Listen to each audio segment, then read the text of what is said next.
தமிழ்நாட்டில் உள்ள டாஸ்மாக் கடைகளில் 1000 கோடி அளவில் முறைகேடு நடைபெற்றுள்ளதாக அமலாக்கத்துறை கூறியுள்ள நிலையில் அவசரமாக அமைச்சர் செந்தில் பாலாஜி டெல்லி சென்ற சம்பவம் தமிழக அரசியல் களத்தில் விவாத பொருளானது. இச்சூழலில் அவர் யாரை சந்தித்தார், அதன் பின்னணி என்ன என்பது தொடர்பான பரபரப்பு தகவல்கள் வெளியாகியுள்ளது. அதிமுக ஆட்சியில் போக்குவரத்து துறை அமைச்சராக இருந்தபோது அரசு வேலை வாங்கி தருவதாக லஞ்சம் பெற்றதாக பதிவான வழக்கில் 2023ஆம் ஆண்டு ஜூன் மாதம் செந்தில் பாலாஜி கைது செய்யப்பட்டார். அதைத் தொடர்ந்து பல கட்ட முயற்சிகளுக்கு பிறகு 471 நாட்கள் கழித்து ஜாமீனில் வெளியே வந்தார் செந்தில் பாலாஜி.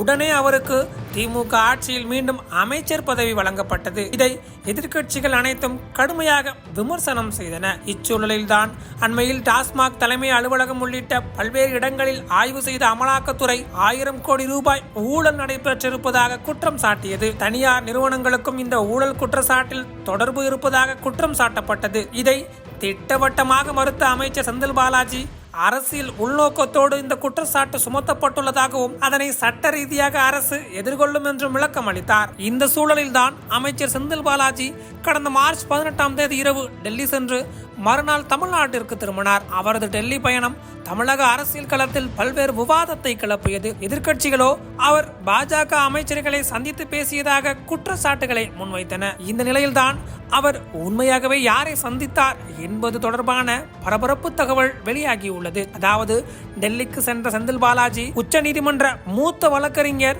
முகுல் ரோஹத்கியை சந்தித்து பேசியுள்ளார். இது தொடர்பான ஒரு போட்டோவும் சமூக வலைதளங்களில் வெளியாகியுள்ளது. அந்த போட்டோவில் முகுல் ரோஹத்கிக்கு செந்தில் பாலாஜி சால்வை போட்டு அருகில் நிற்கிறார். செந்தில் பாலாஜி வழக்கில் முகுல் ரோஹத்கி தான் வாதாடி வருவதாகவும் அவருடன் செந்தில் பாலாஜி பல்வேறு ஆலோசனைகளை மேற்கொண்டிருக்கலாம் என்றும் தகவல்கள் வெளியாகியுள்ளது.